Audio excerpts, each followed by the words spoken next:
आत्मीय भाइयों और बहनों, प्रणाम। कैसे हैं आप? अच्छे ही होंगे। स्वाध्याय सत्संग का क्रम बनाए होंगे। पढ़ने की आदत तो चली गई है, सुनने की आदत तो बनाए होंगे। चलिए इसी आदत को बनाए रखने में सहयोग देते हुए आपको पढ़कर सुनाते हैं पुस्तक सेवा धर्म की सिद्ध साधिकाएं, लेखक श्री राम शर्मा आचार्य।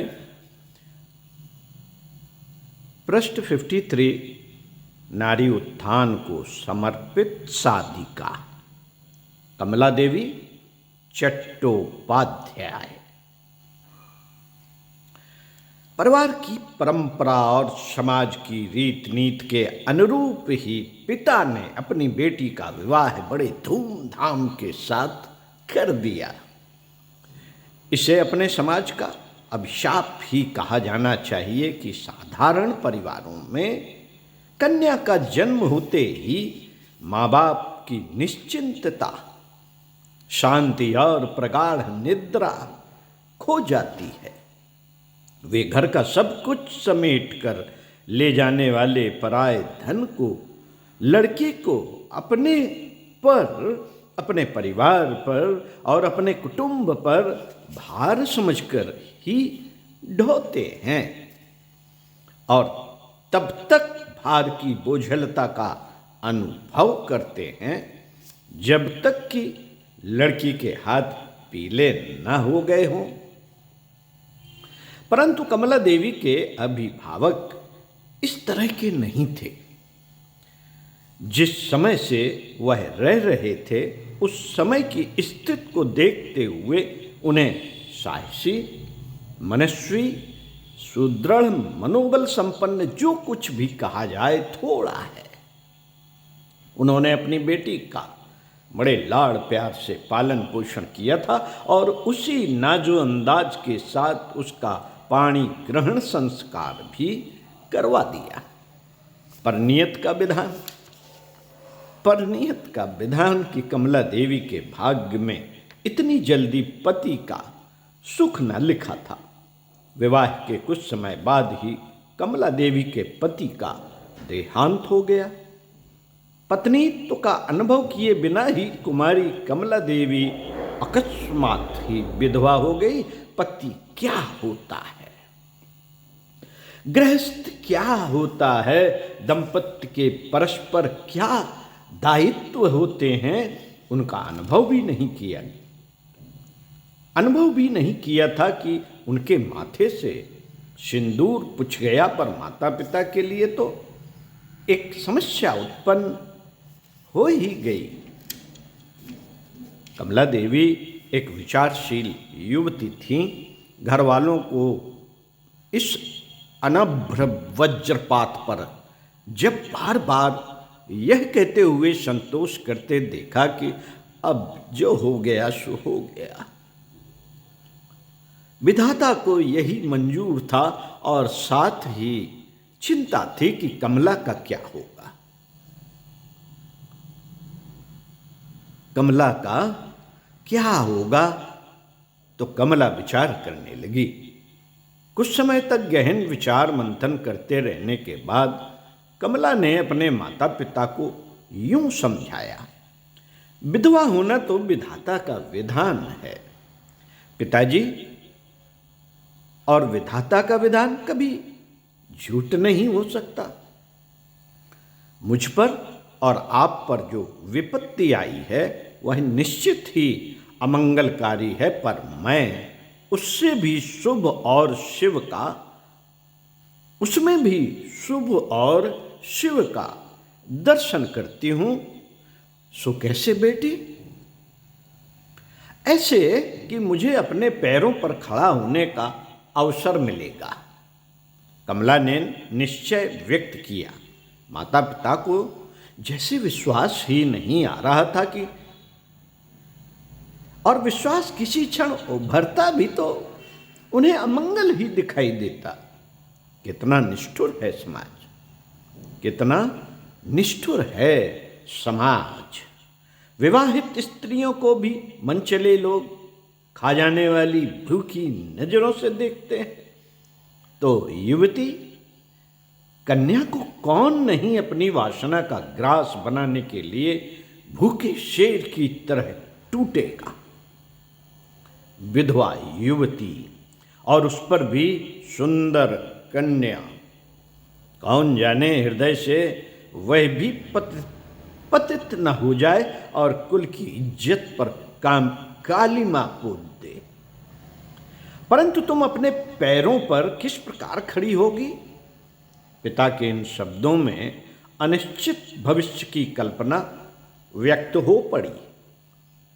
मैं अध्ययन करूंगी, पढ़ूंगी और अपने पैरों पर स्वयं खड़ी होने के लिए प्रयत्न करूंगी। कमला का दृढ़ निश्चय सामने आ गया। लेकिन बेटी, समाज ऐसा नहीं है। समाज ऐसा नहीं है कि उसमें तुम अपने को कीचड़ की छींटों से बचा सको। पिता ने कहा। आप व्यर्थ ही आशंकित हो रहे हैं पिताजी। क्या आप मुझ पर विश्वास नहीं करते? स्वयं पर भी विश्वास नहीं करते कि आप ऐसी बेटी के पिता हो सकते हैं जो परिस्थितियों से समझौता कर उनके सामने घुटने टेक दे। कमला देवी ने कहा और समझाया कि अब मैं रो रो कर शेष जीवन घर में ही व्यतीत कर दूं। इससे बेहतर तो यह है कि पुरुषार्थ और परिश्रम करते हुए मर जाओ। बेटे, जब इतना साहस दर्शा रही है तो मैं क्यों पीछे कदम हटाऊं सोचकर पिता ने भी अपनी बेटी को आगे पढ़ाने का निश्चय कर लिया। एक बार जब वे कोई निश्चय कर लेते तो मुश्किल से पीछे हटते, फिर भले ही लोक निंदा हो या जमाना अंगुली उठाए।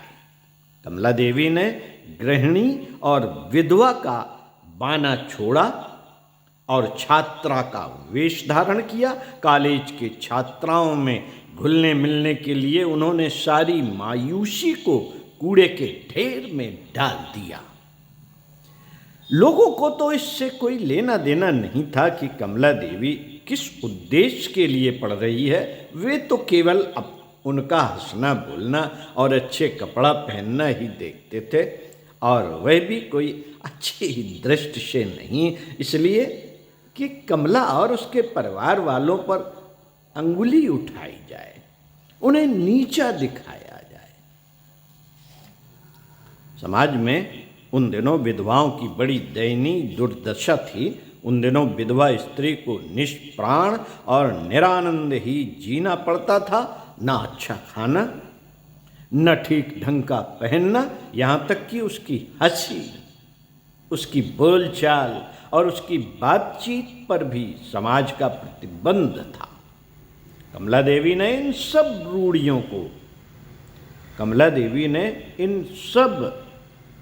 रूढ़ियों की अवमानना की तो उन्हें लोकापवाद का शिकार होना पड़ा। परंतु यह लोकोपवाद भी उनके लिए प्रेरणादायी सिद्ध हुआ था। उन्होंने अच्छी तरह अनुभव कर लिया कि समाज में विधवाओं की क्या दशा है। वे तो साहसी थीं, अतः उन सभी अवरोधों का सामना करते हुए लगे हुए रूढ़ प्रतिबंधों का सामना कर सकीं। पर उन स्त्रियों की दशा क्या रही होगी जिनमें इतना सामान्य मनोबल भी नहीं था। अतः उन्होंने निश्चय किया कि पढ़ लिख कर भविष्य में नारियों की स्थिति सुधारने के लिए प्रयत्न करूंगी। सचमुच ही पढ़ लिखकर स्वावलंबी बनने के बाद उन्होंने अपने इस वरेण्य जीवन लक्ष्य की ओर ध्यान दिया। कार्यकारी जीवन से जब भी अवकाश मिलता तभी वे उन महिलाओं के पास जाती और उनसे संपर्क करती तथा इन्हें बताती समझाती कि लोग कहने सुनने और उंगली उठाने तक ही अपनी करतूतें बनाते हैं। यदि थोड़ा भी साहस किया जाए तो अनायास ही अपनी प्रगति और सुख शांति के द्वार खोले जा सकते हैं। उनकी बातें कुछ विधवाएं सुनती, कुछ समझती और स्वीकार भी करती तथा उनकी प्रेरणा से आगे भी बढ़ती, परंतु ऐसी स्त्रियों की भी कमी न थी जिनका मस्तिष्क ही रूढ़िग्रस्त दास्ता का शिकार बना रहता था। ऐसी स्त्रियां उनका उपहास उड़ाती, मजाक बनाती और व्यंग करती थीं, परंतु मनस्वी शूरमा निंदा, अपवाद और उपहास के आगे कब रुके हैं, कब रुकेंगे। कमला देवी अपने श्रेय पथ पर अनवरत बढ़ती रही। इन्हीं दिनों उनका परिचय भारत कोकिला सरोजिनी नायडू के भ्राता हरिनाथ चट्टोपाध्याय के साथ हुआ। चट्टोपाध्याय भी सुधारवादी विचारधारा के प्रगतिशील व्यक्ति थे। उन्होंने जब कमला देवी के नारी उत्थान के प्रयासों के संबंध में सुना तो वे बड़े प्रभावित हुए। चट्टोपाध्याय प्रतिभाशाली लेखक, अच्छे कवि और कुशल राजनीतिज्ञ थे।